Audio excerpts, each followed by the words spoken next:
Magandang tanghali Pilipinas, narito na ang mga dapat ninyong malaman sa lagay ng panahon. Sa gitna ng abalang pag-aasikaso sa Kapaskuhan, dapat ding isama sa inyong pinaghahandaan ang bagyo sa loob nitong Philippine Area of Responsibility.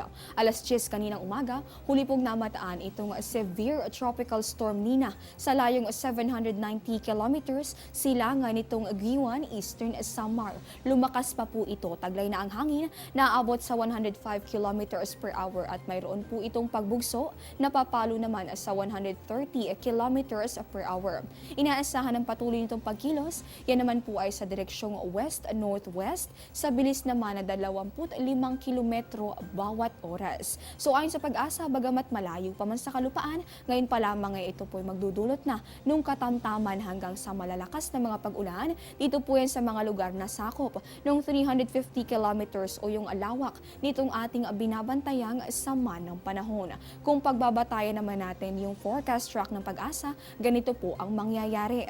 Mamayang hapon o gabi ay posibleng magtaas na ng tropical cyclone warnings. Dito po yan sa bahagi nitong Bicol region o kaya naman ay sa ilang lugar dito sa Visayas. May chance rin naman na ito po'y lumakas pa sa pagiging ganap na typhoon bago maglandfall sa bahagi nitong Bicol region. Yan naman po ay sa pagsapit nitong linggo, mismong araw ng Kapaskuhan. On the same day, magsisimula rin itong magdala na ng mga pag-ulan dito sa atin sa Metro Manila hanggang dito sa ilang bahagi nitong Southern Luzon. So kung ang inyong pong lugar ay nakikita nyo na nadadaanan nitong ating binabantayang bagyo, dapat po kayo ay magdoble ingat dahil di po inaasahan natin ang pagkakaroon ng pagbaha o kaya naman ay pagguho ng lupa. Matapos po yan, inaasahan natin ito'y kikilos palabas dito sa Philippine Area of Responsibility. Yan naman po ay pagtungtong ng araw ng Miyerkules, December 28. Diyan lamang po kayo, magbabalik pa ang Panahon TV.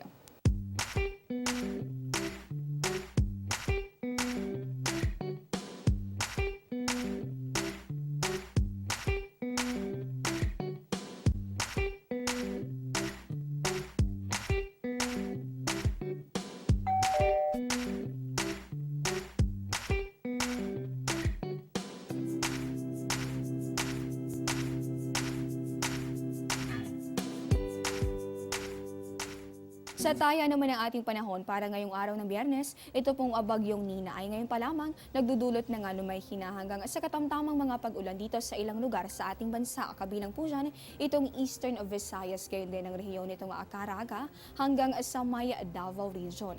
Itong hanging amihan naman o yung tinatawag din nating Northeast Monsoon dominante, partikular na sa ilang bahagi nitong Luzon. Kaya naman ito ay magdudulot ng maulap na kalangitan na may tsansa ng mga may hinang pag-ulan sa rehiyon nitong Ilocos, gayon din sa Cordillera hanggang sa Cagayan Valley. Dito naman sa Metro Manila, sa natitirang bahagi nitong Luzon, gayon din sa nalalabing parte nitong Visayas at Mindanao, pwedeng nyo namang paghandaan itong ating pinabantayang bagyo dahil makakaranas naman tayo ng pangkalahatang maaliwalas na panahon. Paghandaan pa rin yung tsansa ng isolated rain showers or thunderstorms. At para sa mga uuwi ng probinsya sa pamamagitan ng biyaheng o pandagat, wala pa naman po tayong nakataas na babala ng bagyo, kaya naman hindi pa po kansilado yung anumang mga biyahe. Pero meron po tayong gale warning dito po sa ilang bahagi nitong Luzon. Partikular na itong northern seaboards nitong Hilagang Luzon. Kabilang dyan itong mga sumusunod na lugar kasama itong Batanes, Calayan, Babuyan, northern coast nitong Ilocos Norte, gayon din itong northern coast ng Cagayan. Sa ating po mga nabanggit na baybayin, bawal po ang pagpalaot dahil po yan sa maalon hanggang sa napakaalong kondisyon ng karagatan, lalong-lalo na para sa mga may maliliit na sasakyang pandagat.